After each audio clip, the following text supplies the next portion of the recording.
Hi guys, welcome to week one of our new allotment. So we've not done a huge amount with it at the moment. So obviously we've got all these box planters, we've got the sun tunnel, which is good. We've got a little area behind the sun tunnel. So what we've got to do is make this look the best allotment that allotments have ever looked. So all of the old small planters, these were already here. I've got these new big box planters, but we've got a little bit of work that we need to do. We've got a box over here, a load of smashed glass, and some little bush thing that I'm not entirely sure what it is. I'll tell you what we do have though, a lot of this. So rhubarb, this seems to be growing in a lot of different places. Whoever had this before must have gone a little bit crazy with rhubarb. So I'll probably end up doing a little rhubarb patch in here. I need to have a little trim up of the bush. Obviously get rid of the glass because that's a bit of a health and safety concern. I have put some potatoes in the box. They're not doing anything at the moment. The green isn't from the potatoes, it's from whatever else was growing in here. But I thought I managed to actually pull everything out of this from last year, but clearly I haven't. Although we have got one potato which is actually growing. So what we have got is we've got a load of straw that we're going to put onto this, and then we're going to put a bit more topsoil on top of it and try and create a bit of warmth in the ground. And see if we can get them growing a bit quicker. I might just pull these little stragglers out as well. If anybody knows what these are, because I don't know, it'll be handy to see whether I can reuse them. Oh, that's another potato there, look at that. Oh, lovely job. So apparently, from what I've been watching on YouTube, is as soon as you see green coming off the potato, add more soil.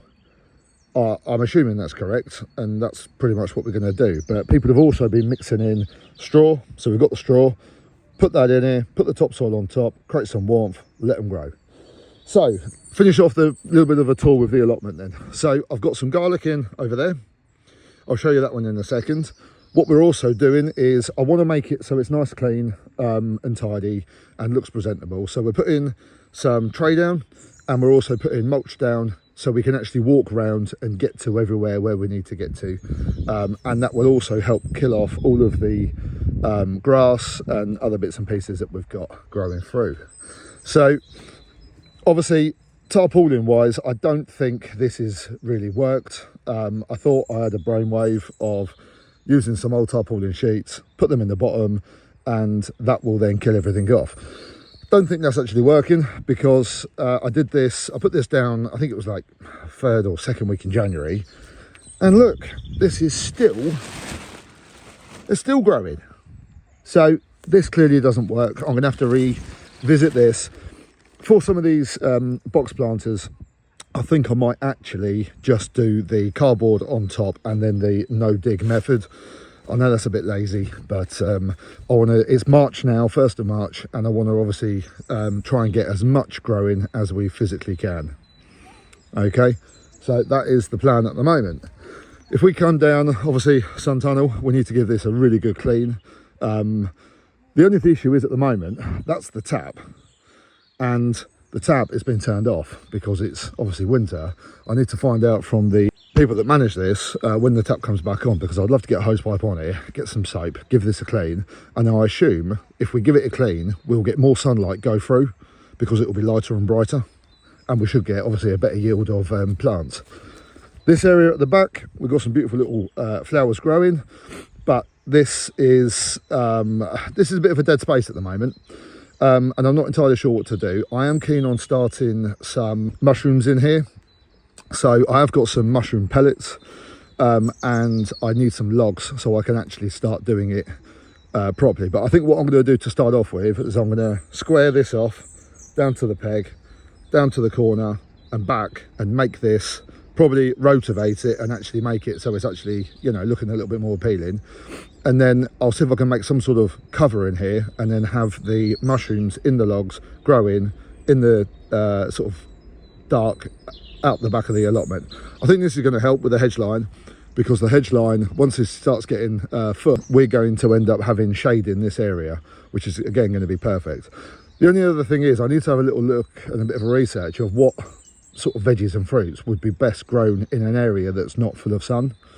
because I was reading the other day, apparently that is the case, that some vegetables, or not necessarily fruits I don't believe, but vegetables will actually thrive in this sort of environment. We've got 3 compost bins and we've got a little water butt. So yeah, that's basically our new allotment. We took this over in November. Got the keys to it anyway in November. It's so cheap, isn't it, to run an allotment? Incredibly cheap. I was really quite surprised how, when they turned around and said the price, I was like, Christ, I'll have 2. But apparently 2 wasn't available, and I was told, don't get carried away because you might not like it, because it's a lot of hard work. And to be honest, I'm starting to see how much hard work it is, because there's a lot to do, people. There's a lot to do, a lot to managing, and there's a lot for me to actually try and find out what I'm doing, because like everybody, we don't want to waste our time doing things wrong. We want to do this to be able to obviously make a load of fruit and vegetables. You might have seen the old 2 for 12 quid. Went to one of the stores, got 2 plum trees, and I've got an apple tree over there. I think the apple tree's actually got a little bit of blossom on the top. I'm not going to lie, these 2 don't look very healthy. That one, sorry, this one doesn't look very healthy. There's a couple of little green bits on it. This one though, look at that. Wow, that's looking cool. Let's have a quick look at the apple while we're here, because I think the apple's also we've got more rhubarb down here. They've gone crazy growing rhubarb. Can you see it? Look at that. So that's looking good, but I think what I need to do is probably get a stake in there and make it so it grows upright and it's nice and straight. This thing, no one really knows what it is. I'm assuming it's when I say no one knows what it is, no one's confirmed what it is until it grows, and then I get some fruit off it, then I can probably say what it is. I'm assuming it's some sort of blackberry bush of some sort. That's what it looks like. So we'll let it show some fruit. I might just give it a bit of a trim up though. Trim the sides up, trim the front off, and make it into a bit more of a manageable state, because that stuff hurts when it goes in your arm. It's not pleasant. Okay, let's show you the garlic, because I put these in. I'm very proud of the garlic, because I haven't really grown anything before, and this, look at that, that's cool. This is obviously growing, it's doing what it's supposed to do. We keep getting moles around here though, which isn't very helpful. And then I think I planted something like 10 or 15 single individual garlics to obviously plant through here, and in theory, if what we're saying is correct, we should end up with 20 odd actual bulbs of garlic, so that will be exciting. I need to pick up a strimmer, come around and trim some more of these bits and pieces off. Like I said, the idea with this is this should kill off everything that's underneath it. Over the next couple of weeks I'll get a load more mulch and this will all be done, and then I'll show you the final sort of look of what the allotment's going to be like.